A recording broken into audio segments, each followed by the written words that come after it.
जनकादि भी कर्म द्वारा ही सिद्धि को प्राप्त हुए थे। इसीलिए लोक संग्रह के लिए भी तुझे कर्म करना चाहिए। श्रेष्ठ पुरुष जैसा जैसा आचरण करता है, अन्य पुरुष भी वैसा वैसा ही करते हैं। वह जो कुछ प्रमाण प्रस्तुत कर देता है, समस्त मनुष्य उसी का अनुगमन करने लगते हैं।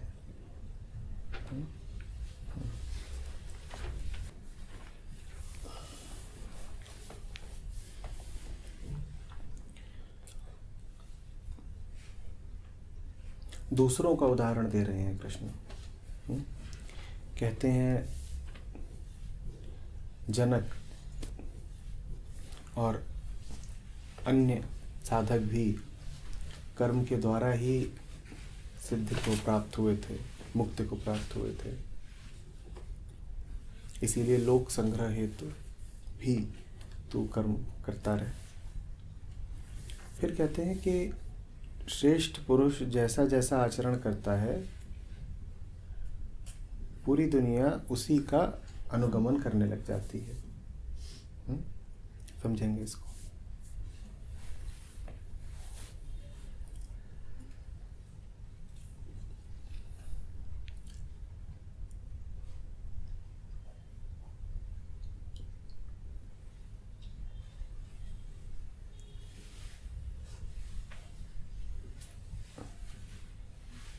जिस किसी को भी हमने सम्माननीय माना है,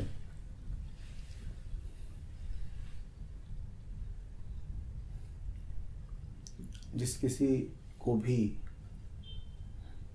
हमने सर उठा के देखा है, उसका कद अपने से ऊंचा पाया है, जिस किसी को भी हमने आदर्श बनाया है,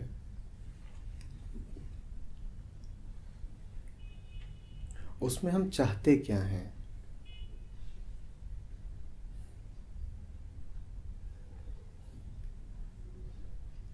हो सकता है कि हमें ऐसा लगे कि कोई किसी क्षेत्र में प्रसिद्ध है,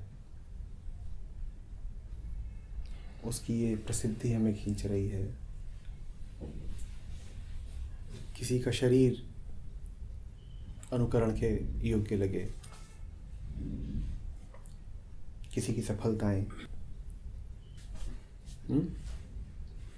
किसी ने और कुछ ऐसा अर्जित कर रखा हो जो हमें प्रशंसा का, अनुकरण का पात्र लगे। और चूंकि ये सारी चीज़ें अलग अलग दिखती हैं अलग अलग लोगों में, तो हमें ऐसा लग सकता है कि ऊंचाई के पैमाने अलग अलग होते हैं। हमें लग सकता है कि ये सब विभिन्न चोटियां हैं जिस पर विभिन्न लोग बैठे हुए हैं। लेकिन गौर से देखिएगा, आप जिसको भी प्रशंसा का पात्र समझ रहे हैं, उसकी आप किसी ऐसी खूबी को ही प्रशंसा दे रहे हैं जिस खूबी को पहले आप खूबी मानते हों।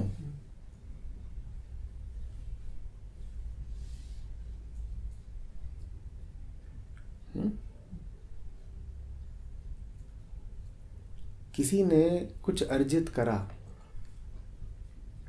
मान लीजिए क अर्जित करा, आप क्यों कहना शुरू कर दोगे कि वाह क्या आदमी है, क्या बात है? ऐसा कहना क्यों शुरू कर दोगे?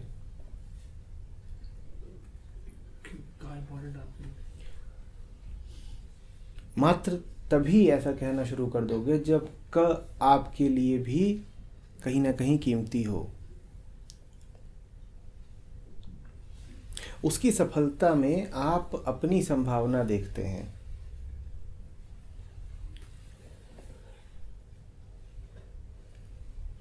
उसकी प्रतिष्ठा में, उसकी प्राप्ति में आप अपनी पूर्ति की संभावना देखते हैं। इसको वो मिल पाया जो मेरे मन की गहनतम प्यास है, तो मुझे भी मिल सकता है। आप पूजा उसकी नहीं कर रहे, आप आदर्श उसको नहीं बना रहे, आप वास्तव में आदर्श उसको बना रहे हो जिसको आप भी पाना चाहते हो। आपके मन में क की प्यास थी। कोई और दिखता है आपको जिसको देख के आपको ऐसा लगता है कि उसने क को पा लिया है, वो क के द्वार पे खड़ा है, क उसकी उपलब्धि है, आपको हौसला मिलता है। लेकिन याद रखिएगा, इसमें आप जितना सम्मान उस व्यक्ति को दे रहे हो, वो सारा का सारा सम्मान वास्तव में वो है जो आप उस व्यक्ति से पहले क को देते हो। क इतना बड़ा है कि जो क को पाले वो भी बड़ा हो गया।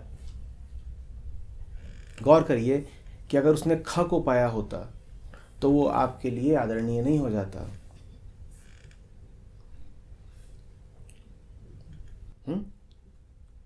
तो वास्तव में चल ये रहा है, लेकिन गौर से अगर हम नहीं देखेंगे तो भूल कर जाएंगे। फिर हम कहेंगे हमने इस इंसान को आदर दे दिया, हमने इस व्यक्ति को आदर दे दिया।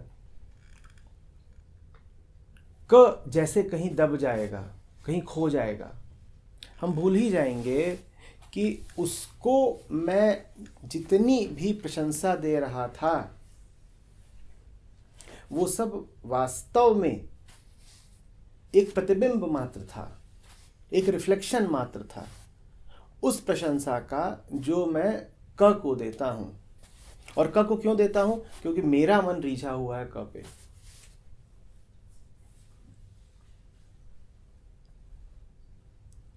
ठीक से न देखने पर, सिर्फ स्थूल को देखने पर क खो जाता है, मंजिल खो जाती है, यात्री भर नजर आता है। हम यात्री से सम्मोहित हो जाते हैं, हम यात्री को आदर्श बना लेते हैं। वो मंजिल कितनी ऊंची होगी जिस मंजिल पर पहुंचने वाला यात्री भी प्रशंसा का पात्र बन जाता है। वो मंजिल कितनी ऊंची होगी, वो मंजिल हम भूल जाते हैं। जब मंजिल भूल जाते हैं तो फिर हम ये जांचना भी भूल जाते हैं कि वास्तव में ये यात्री उसी मंजिल तक पहुंचा भी है या नहीं। हम स्वयं अगर उस मंजिल के प्रति एकनिष्ठ रहें, हम स्वयं अगर क के प्रति एकनिष्ठ रहें, तो सामने वाले का आकलन भी हम मात्र एक पैमाने पर करेंगे। क्या? कि तुझे क मिला है कि नहीं। तुझे अगर क मिला है तो मेरे लिए क के साथ साथ तू भी वंदनीय हो गया, क्योंकि तू क से एक हुआ, मैं क का वंदन करता हूं, तू और क एक है तो तेरा भी वंदन हो गया।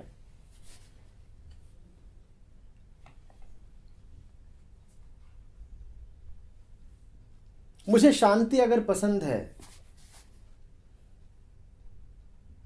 और मैं अपने मन के संपर्क में हूं, मैं अपने मन का दृष्टा हूं, मुझे पता है कि वास्तव में मेरे मन की चाहत क्या है,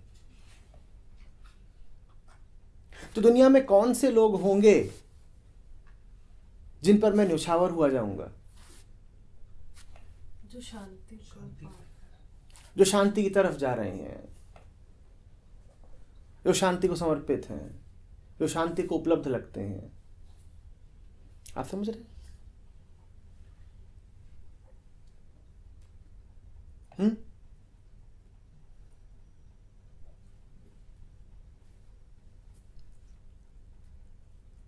तो इसमें हम दो बातें देख रहे हैं।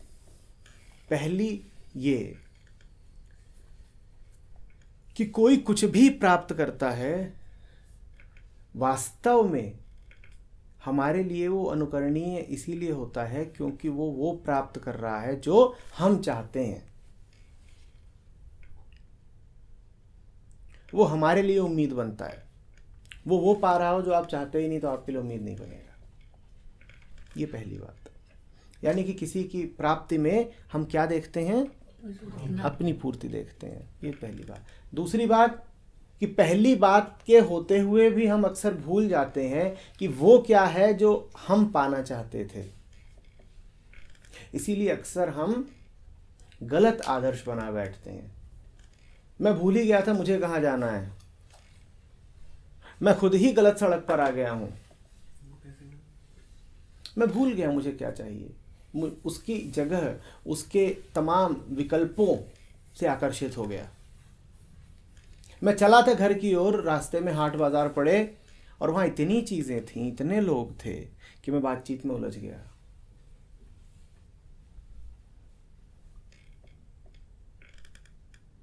मैं जाता था दोस्त से मिलने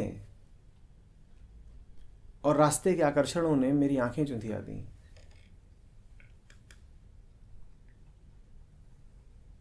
सुना नहीं है? आए थे हरिभजन को ओटन लगे कपास।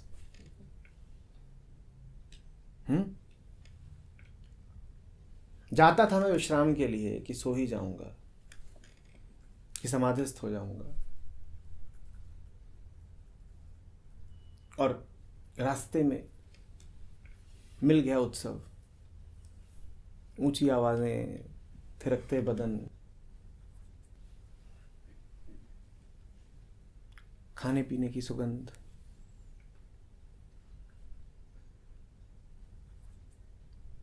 तेज संगीत।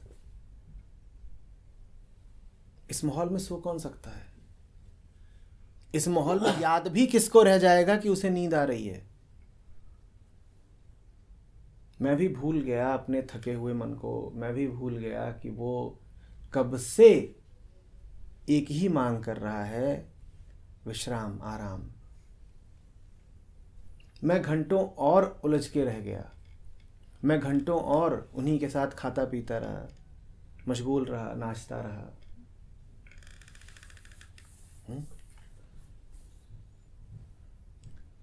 चलते तो हो राह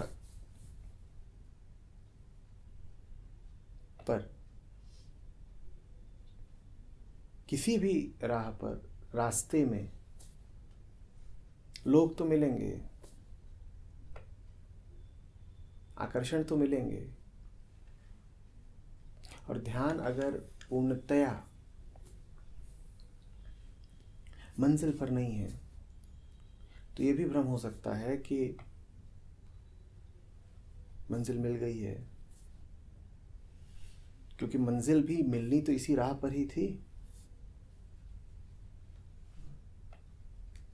आप चल रहे हो, रास्ते में मिल गया कोई आकर्षण, आपको ऐसा लग सकता है कि वो आकर्षण नहीं है, स्वयं मंजिल ही है। आप वहीं पर ठहर भी सकते हो।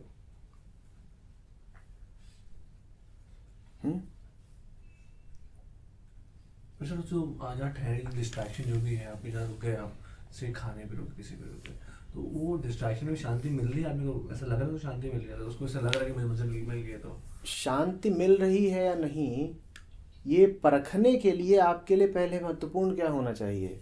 शांत होना, शांति का बोध, शांति की प्राथमिकता। मैं नाच गा रहा हूं, मेरी वरीयताएं ही बदल गईं। अब मेरे लिए शांति पहली वरीयता है ही नहीं, तो अब मैं ये क्यों जांचूं कि मुझे शांति मिल रही है कि नहीं? आप यहां बैठे हो, क्या आप इस वक्त ये विचार कर रहे हो कि आपको शरबत मिल रहा है कि नहीं? क्योंकि शरबत आपकी वरीयता है ही नहीं। आप अभी जिस चीज के साथ हो वो आपके लिए इतनी कीमती है कि आप शरबत इत्यादि का ख्याल ही नहीं कर रहे।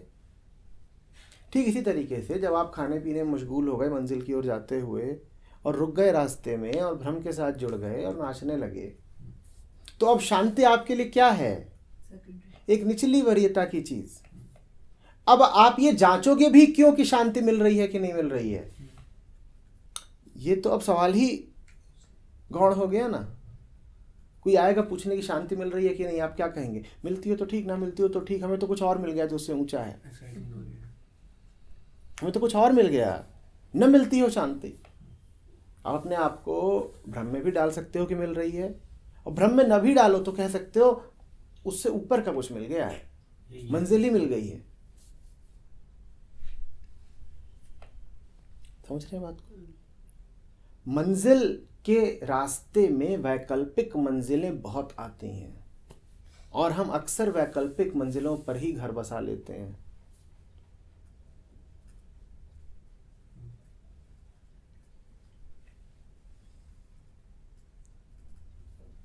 आ रहा है? समझ में आ रहा है? एक बार मंजिल पर से ध्यान हट गया, उसके बाद फिर अब हम किसी को भी आदर्श भी बना लेंगे। चले तो थे तो हमें वही लोग सुहाते थे, वही हमारी आंखों में बसते थे जो हमारी प्राथमिकता से मेल खाते थे।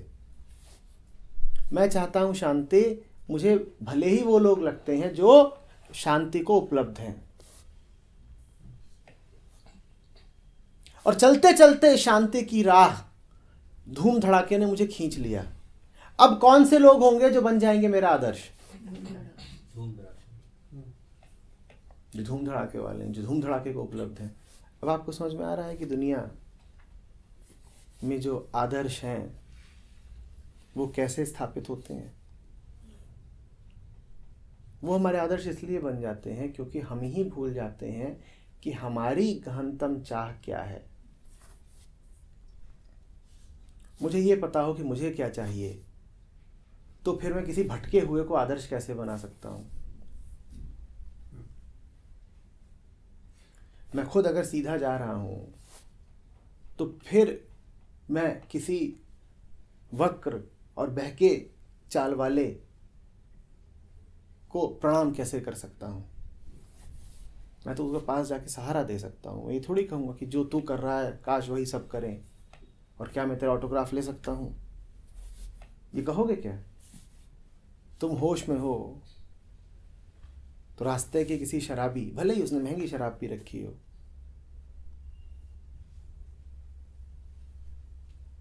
भले ही महंगे कपड़े पहन रखे हो, भले ही बहुत कुछ पाया हुआ लगता हो, उसके पास जाकर कहोगे क्या ऑटोग्राफ प्लीज?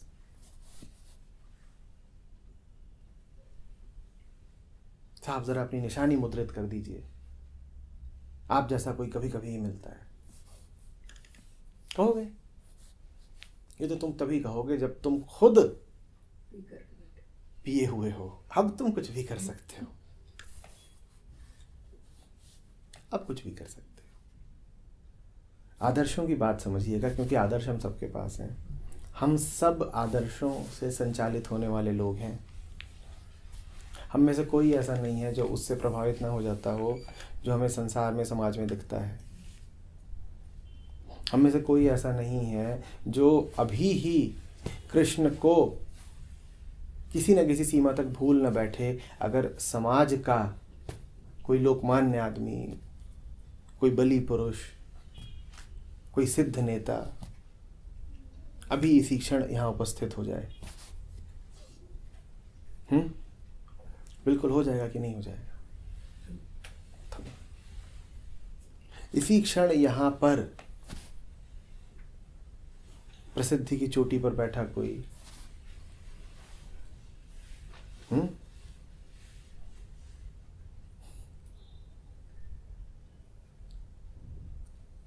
किसी भी तरीके के बल से परिपूर्ण कोई आ जाए सामने, आपको आपकी वास्तविक वरीयताओं के दर्शन हो जाएंगे। कृष्ण पीछे हो जाएंगे। क माने कृष्ण, जिस क की हम बात कर रहे हैं वो कृष्ण है। क पीछे हो जाएगा, कोई और ऊंचा हो जाएगा। और मुझे लगता है मेरे इस बात को आप आसानी से ठुकरा भी नहीं सकते, ऐसा होना है। अभी यहाँ कोई राष्ट्रपति, प्रधानमंत्री खड़ा हो जाए, बड़ा मुश्किल होगा आपके लिए ठीक इसी तरीके से ध्यानस्थ रहना। और अगर कोई रह गया तो फिर वो जान ले कि वो कृष्ण का है। मेरो तो गिरधर गोपाल दूसरो ना कोई। अब खड़ा होगा राष्ट्रपति, मुझे नहीं फर्क पड़ता। ऐसा ज़्यादा मुश्किल हो जाता है। ध्यान शब्द बड़ा कीमती है। ध्यान किस पर है आपका?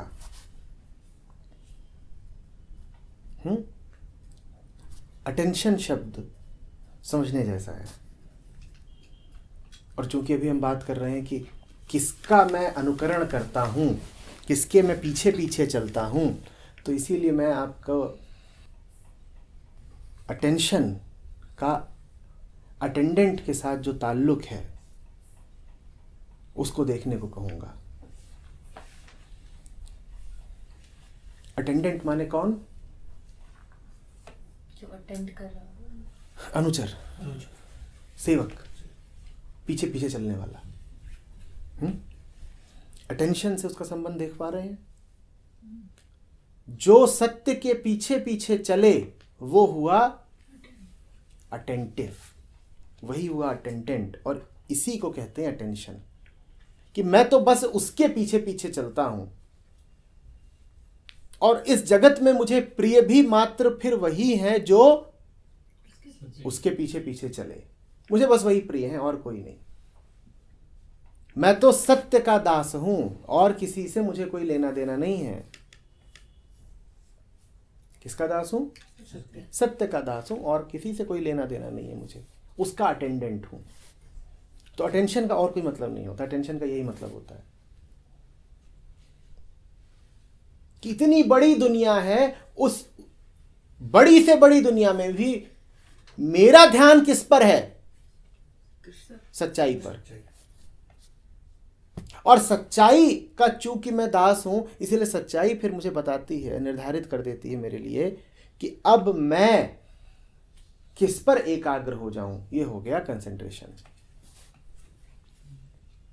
तो अटेंशन समझ लीजिए वो स्वामी है जो तय करता है कि आप कंसंट्रेट किस पे करेंगे। इंद्रियां सिर्फ कंसंट्रेशन जानती हैं, फोकस जानती हैं। आंखें आपकी चहुं दिशा नहीं देख सकती। आंख अगर देख रही है तो कैसे देख रही है? फोकस्ड तरीके से ही, सीमित तरीके से ही, निर्धारित तरीके से ही। इसे कहते हैं फोकस।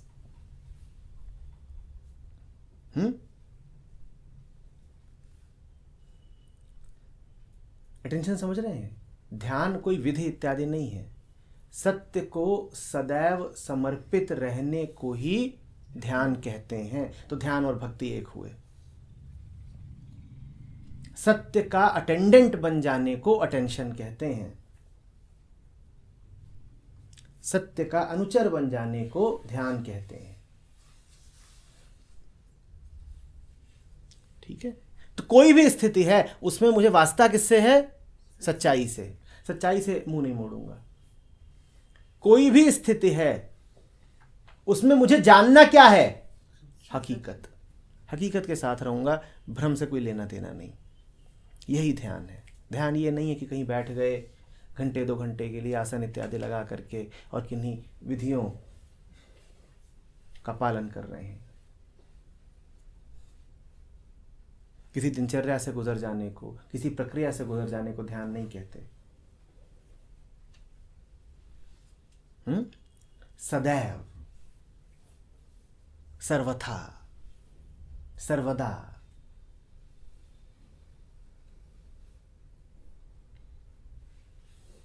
सच की ही गुलामी को ध्यान कहा जाता है। ध्यानी मजबूर होता है। ध्यान एक विकट मजबूरी का नाम है। और ध्यान और भक्ति एक है। क्या मजबूरी है उसकी? मतलब सत्य को बार बार। होगी बहुत बड़ी भीड़, हम किसके पीछे जाएंगे? होगा विचारों का कोलाहल, मैं किसके साथ हूं? आ रहे होंगे इधर से और उधर से आकर्षण, मैं किस दिशा जा रहा हूं?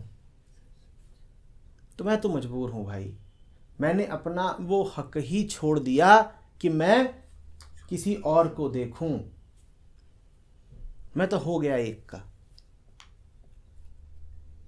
मैं तो हो गया, मुझे और नहीं देखना किसी और।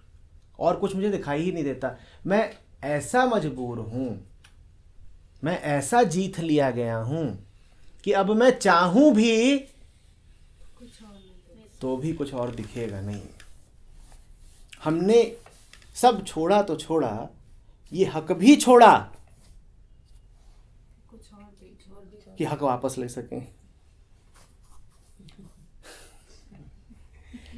सारे हकों के साथ हक को वापस लेने का हक भी छोड़ दिया। उत्कट विवशता है।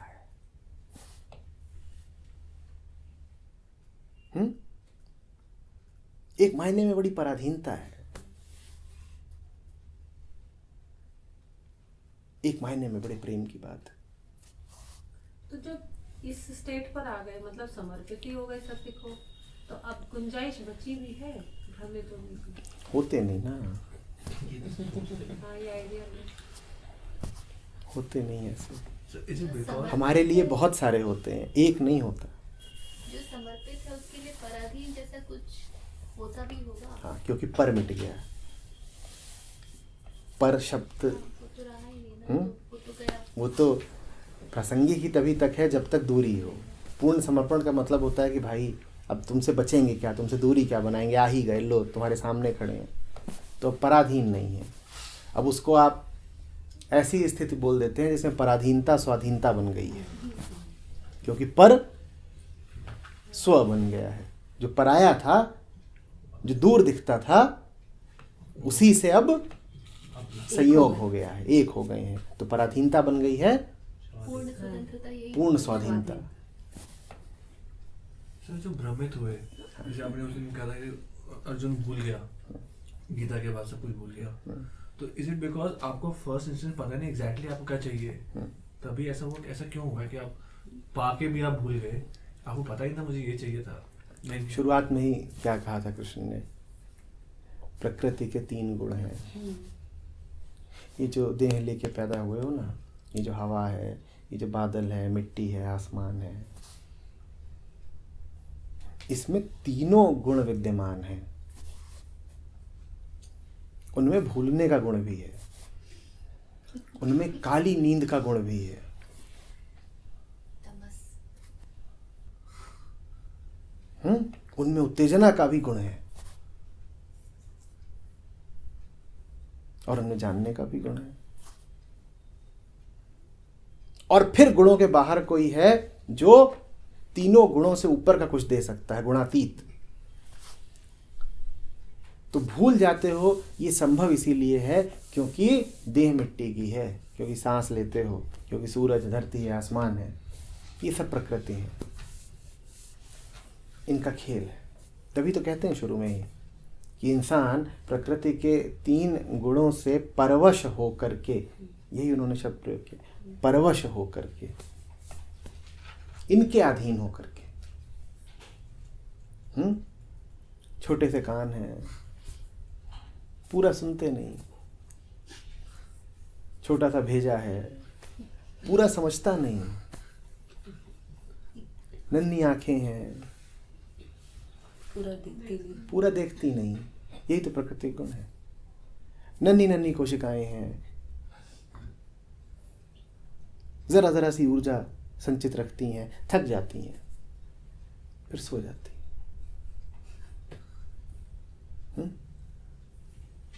आ रही बात समझ में? तो तुम भूल गए। तो जो जाना था वो भी क्या स्टेट ऑफ माइंड ही थी, जो जाना था वो समझ आया था। अच्छा, वो एक स्टेट ऑफ माइंड। हाँ हाँ, बिल्कुल बिल्कुल।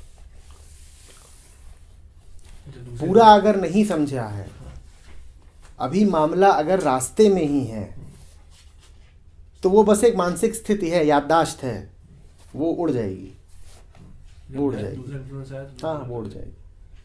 पूरा समझ लिया, इसका प्रमाण यही जानना कि जो समझा वो याद नहीं रहा, वो खून बन गया।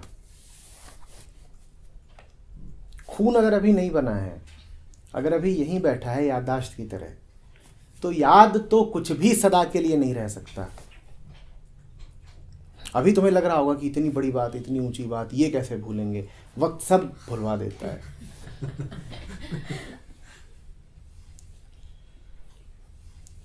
हरी बात समझ में?